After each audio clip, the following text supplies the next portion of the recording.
اکتسبوا بغیر اس کے کہ وہ انہوں نے اکتساب کیا اس کے حقدار ٹھہرے. فقد احتملوا بہتانا واسما مبینا. تو دیکھیے ذرا فرق, جو میرے محبوب کو تکلیف دے اس پر لعنت اور ذلیل کر دینے والا عذاب, اور جو اہل ایمان کو اذیت دے فرمایا اس نے بہت بڑی تہمت لگائی اور بہت بڑا گناہ کیا.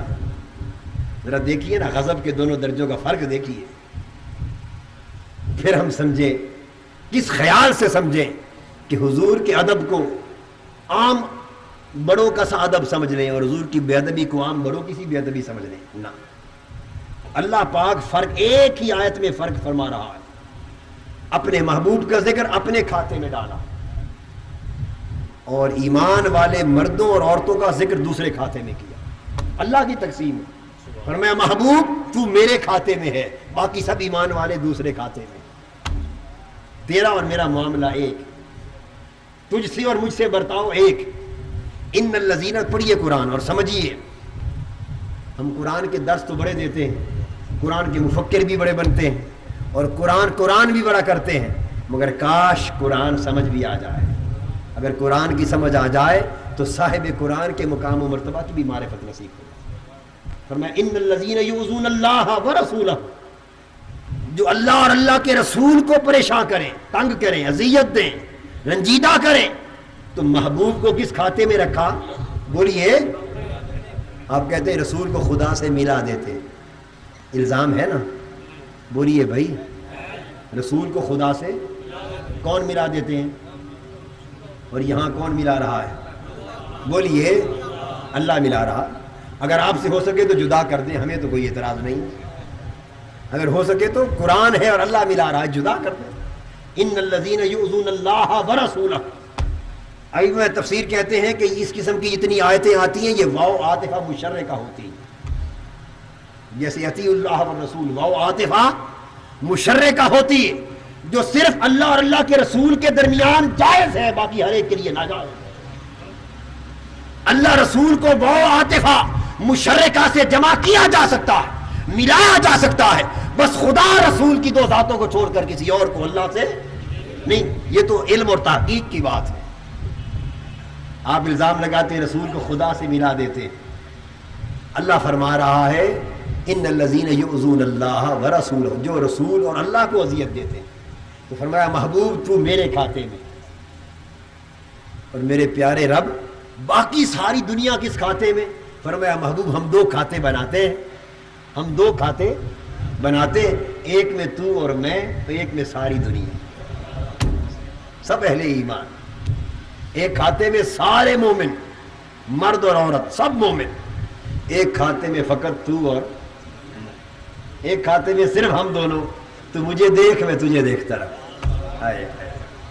انہ هو السمیع البصیر, تو مجھے سن میں تمہیں سنوں, تو مجھے تک میں تمہیں تکوں. بس ایک کھاتے میں ہم صرف دونوں, کوئی تیسرا داخل نہ ہو, کوئی تیسرا داخل نہ ہو. سو جو کوئی تجھ سے کرے وہ مجھ سے کرے, جو تجھ سے پیار کرے وہ مجھ سے پیار کرے, جو تجھ سے عداوت رکھے وہ مجھ سے عداوت رکھے. جو تیرا ہو جائے وہی میرا ہے, اور جو تیرا نہ بنے وہ لاکھ میرا بنتا پھرے, مجھے تیری قسم اسے اپنا نہیں بناؤں گا, کیونکہ ہمارا کھاتا ایک ہے. فرق یہ قائم ہے کہ وہ خالق ہے اور حضور. بولیے یہ فرق نہیں مٹ سکتا. اس فرق کو اگر کوئی مٹائے گا تو کافر ہو جائے گا. خالق اور مخلوق کے فرق کو اگر کوئی, اللہ اور رسول کے درمیان خالق اور مخلوق کے فرق کو اگر کوئی مٹائے گا تو کافر ہو جائے. یہ ایک مسئلہ ہے نا. تو میں چاہتا ہوں کہ یہ آدھا مسئلہ نہ یاد رہے, پورا مسئلہ یاد ہو, وہ بھی سن لیں. جس طرح اللہ اور اس کے رسول کے درمیان خالق و مخلوق کا فرق حق ہے, اور جو اسے مٹائے گا وہ کافر ہوگا, اسی طرح یہ بھی سن لیں کہ خالق اور مخلوق کے فرق کو چھوڑ کر جو کوئی اور فرق ڈالے گا وہ بھی کافر ہو جائے گا. خالق و مخلوق کے فرق کو چھوڑ کر جو کوئی اور فرق ڈالنے کی کوشش کرے گا اور حد بننے لگانا چاہے گا وہ بھی کافر ہو جائے گا. تو نہ خالق و مخلوق کا فرق مٹاؤ اور نہ اس فرق کے سوا کوئی اور فرق ڈالو. بس یہ عقیدہ رکھو, صرف یہ عقیدہ رکھو کہ تم ذات خدا سے نہ جدا ہو نہ خدا ہو. تم ذات خدا سے نہ جدا ہو نہ خدا ہو، اللہ ہی کو معلوم ہے کیا جانیے کیا. تو فرمایا محبوب تیرا اور میرا ایک کھاتا، جو ہمیں رنجیدہ کرے اس پر لعنت، ذلت والا عذاب. اور باری تعالیٰ جو باقی اہل ایمان کو رنجیدہ کرے، فرمایا جو باقیوں کو کرے وہ بہت بڑی تہمت لگانے والا اور بہت بڑا گناہ کرنے والا.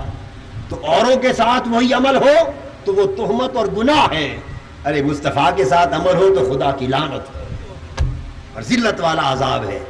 تو جب اللہ پاک اس امتیاز کو یوں قائم فرما رہے ہیں تو ہم اپنے عقیدے میں اس امتیاز کو یوں قائم کیوں نہ کریں. چنانچہ صحابہ کرام کا عقیدہ یہی تھا. دو شخص حضور علیہ السلام کی بارگاہ میں حاضر ہوئے، ان کا ایک زمین کا جھگڑا تھا. آقا نے ایک کے حق میں فیصلہ دے دیا، دوسرا شخص باہر نکلا کہنے لگا مجھے محمد کا فیصلہ منظور نہیں صلی اللہ تعالی علیہ وسلم. اس شخص نے کہا اب تمہیں کس کا فیصلہ منظور ہے؟ اس نے کہا ابو بکر کے پاس چلتے ہیں رضی اللہ تعالی عنہ.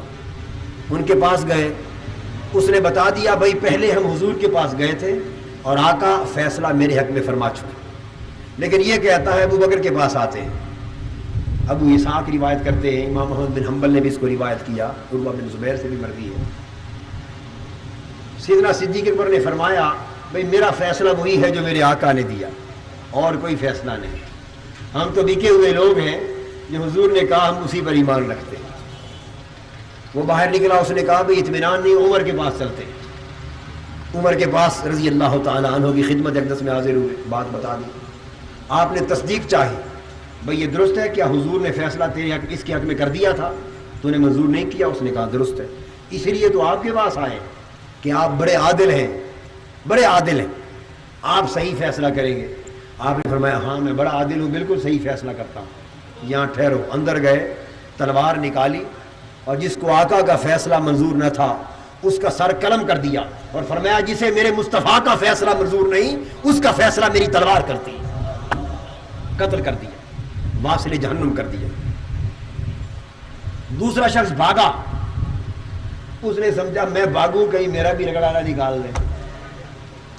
وہ دوڑتا دوڑتا آقا کی بارگاہ میں آیا اور آ کے شکایت کی، عرض کیا حضور سیدنا عمر فاروق نے فلاں کو قتل کر دیا، اور اگر میں بھاگ کر جان نہ چھڑاتا تو آج میرا بھی رگڑا نکل جاتا، مجھے بھی قتل کر دیتے، مجھے بھی مار دیتے. بس اللہ کا شکر ہے میں بچ کے نکل آیا ہوں. میرے آقا مسکرا پڑے، فرمایا نہیں عمر ایسا نہیں ہے کہ مومن کو مارے. عمر سے یہ توقع نہیں کی جا سکتی کہ کسی مومن کو مارے. اتنی بات آقا نے فرمائی.